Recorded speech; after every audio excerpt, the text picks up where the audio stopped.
If it doesn't offend, it's not art. If it doesn't confuse, it's not modern art. That bit of wisdom came to me trying to figure out if I was looking at a deeply moving piece of art or just the wall fixture at the Menil Collection Gallery. That's why today we are looking at the latest Alphatian nation from Bruce Hurd's blog, the artistic mecca, Haven. The nation where defacing art gets a commoner executed. It's also the first nation I've covered from his blog that was actually mentioned in the Dawn of the Emperors. Not that they said a lot. Time to stop talking and pick up the paintbrush. Welcome to Mystara. I'm Mr. Welch, and what shall we create today? The Kingdom of Haven is on the southwestern corner of the Alphatian continent and is known both for its artistic obsession and having the busiest port in all of Alphatia with Isla. Looking at the map of the kingdom, you'd think somebody was watching his kids and they just went to town on his map with their crayons. But no, all the craziness with the face and the rainbows and the spirals and everything is artistic creations on a massive scale. The almost 300-foot-long rainbow in the middle of the kingdom? That's art. To understand Haven, you have to know a bit about its history and its art and its beauty-obsessed founders. When the Alphatians arrived in Mystara, the woman that would become their immortal went and founded the city of Isla and proceeded to devote herself to the arts.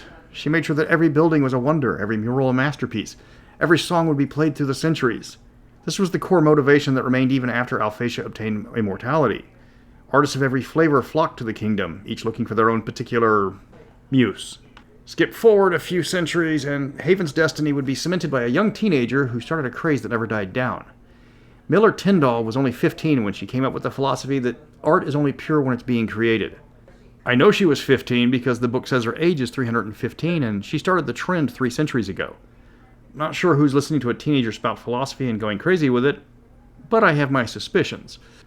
Because of Miler Tindle's sudden realization, artists went wild with their creations. Now, instead of spending all their time reflecting on the methods and techniques of the old masters, everybody out there just goes and makes art.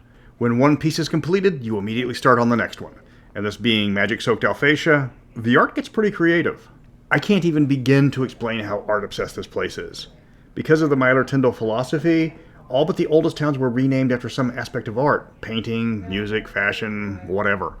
You can come from the city of Ode, the village of Baritone, mosey on down to Sachet Tower, or if you're lucky, you get stationed in Fort Climax. They even managed to put artistic designs in the haunted marshes. Only in Haven can you arrive at an undead-infested swamp that continues for hundreds of miles and immediately think, you know what would capture the mood of this blighted marshland just right? A splash of lavender. The weird thing about Haven is it somehow works. It's fashion-obsessed, and the local tastes change almost daily. Last week's trends are this week's bargain bin specials. Just from the economy of scale devoted to the creation of all manner of garb, the slaves are well-dressed. No one wants to walk into a sweatshop and watch the chattel toiling away for hours doing back-breaking work in rags. How gauche. They would do far better toiling away for hours doing back-breaking work in colorful silks and satins. The servants here dress better than many of the nobles over in the known world. Because of this, the larger Haven cities are an assault on the eyes. Bright colors are everywhere. If you can force your hair into a particular shape with dyes, chemicals, magic, anything, somebody will be doing that. Clothes of every style and hue are on display just walking down the street. Every building is painted, the streets are immaculate, and mansions are guarded by animated topiary statues. If you're lucky, they're just topiary. Sculptures and paintings created from illusions float overhead in a moving display of creativity. When a piece of art has lost even just the slightest bit of popularity, it's shipped off to another part of the empire. It will command a massive price tag, but yesterday's art funds tomorrow's masterpieces. Because of this, the nation has a reputation for shallowness, where everything is temporary. Buildings will be created that draw all eyes on them for a couple of years, at least until someone builds something grander, then the original will be torn down and rebuilt. Much of the art is created with illusion spells, which will then be removed and recast when the mood strikes the artist. Statues will literally get up and walk away to make room for their replacement. Haven is very pretty and impressive, but it is fleeting. It is only as good as the next piece of art. It's hard to get attached to anything because of the limited lifespan that all the art receives. That's not to say everything is immediately replaced because it's old. The true impressive artistic creations have lasted for centuries. This being Alphatia, the scope of the creations can be seen from orbit. That's not an exaggeration. Many of these art pieces were designed as parts of quest for immortality, so they had to be staggering in scale to impress the various patrons, seeing if you were worthy. Painting the Sistine Chapel in an afternoon? Anybody could do that. Building the High Temple of Fashion, a 10,000-foot tall spiraled rise devoted to fashion, where the ground changes to a different shade every so many miles to create a color chart with the intentions of inspiring the travelers.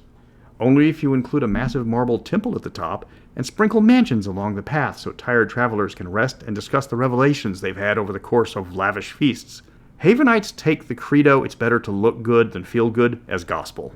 How about a 6-point star-shaped lake stretching miles across, with each ending terminating into a temple devoted to the 7 artistic virtues Haven holds dear?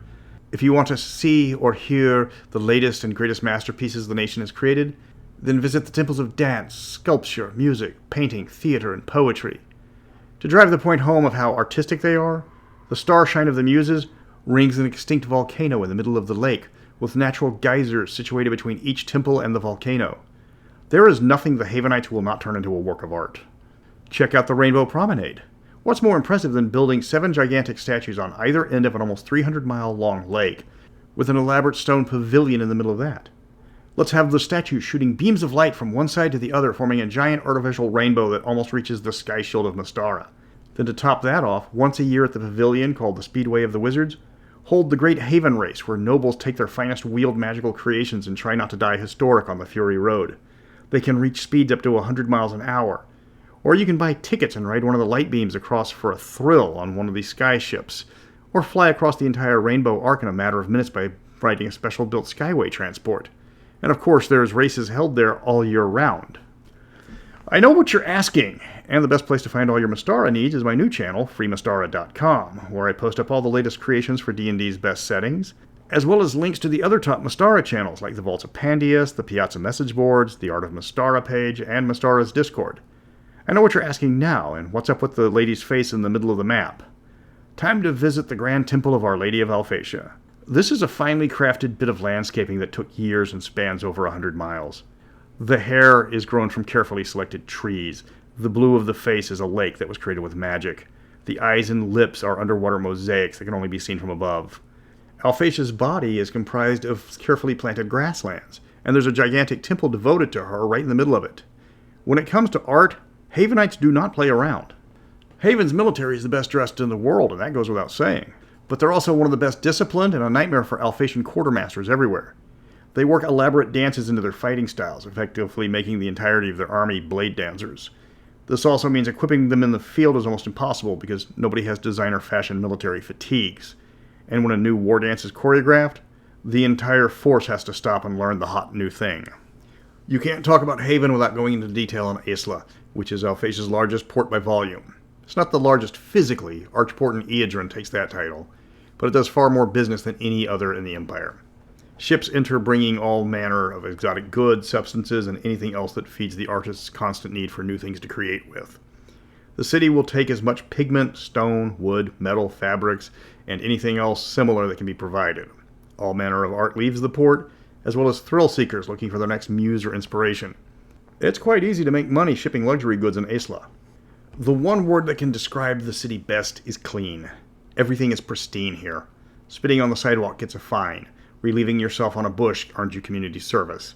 Graffiti gets a jail sentence, unless you're creating a new work of art. Defacing art is treated as assaulting a noble, and that can get you executed. People are nice and polite because the law demands it. The streets are swept clean each night. The magical lights illuminating the city after dark are kept free from obstructions to maximize illumination. The slums are clean. The brothels are clean. The town dump is clean. Everything has a place, and everything is kept in that place. The beggars wear designer clothes, though from last year's spring line, naturally. The wealth of the city allows it to provide for the less fortunate far better than other towns of a similar size. This isn't out of benevolence. This is Alphatia we're talking about. But what better way to show off your new art than place it where a lot of poor people have to look at it? There are 7 temples devoted to the various immortals that serve as hospitals. The constant changes in fashion tastes means there's a steady supply in donated clothing to choose from. Many of the poor make a steady income serving as models for various artists, whether they are trying on clothes, holding still for paintings, or even working as living mannequins or game pieces for the more avant-garde creatives. Isla's most famous building is the Tower of Miler Tindle, which stands 60 feet across and 10 stories tall. It's covered in niches for statuary, 36,000 niches to be precise. When Miler Tindle creates a work that she deems worthy of display, it goes to the tower. Other artists can have their works added if they impress her enough, but other than Queen Crendilia, No one else has had more than a handful of statues honored. Over 90,000 of the 15,000 statues in the tower were created by Miler Tindle, just to give you how much of an idea that woman has created since she sparked the artistic renaissance.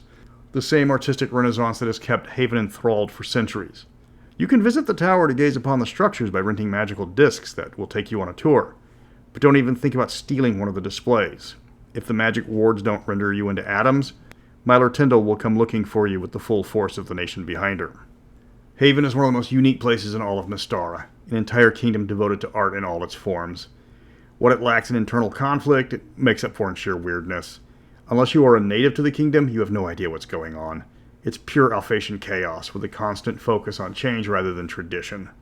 There's plenty of opportunities for adventure with all the creators running around, and these people take the term tortured artist literally here.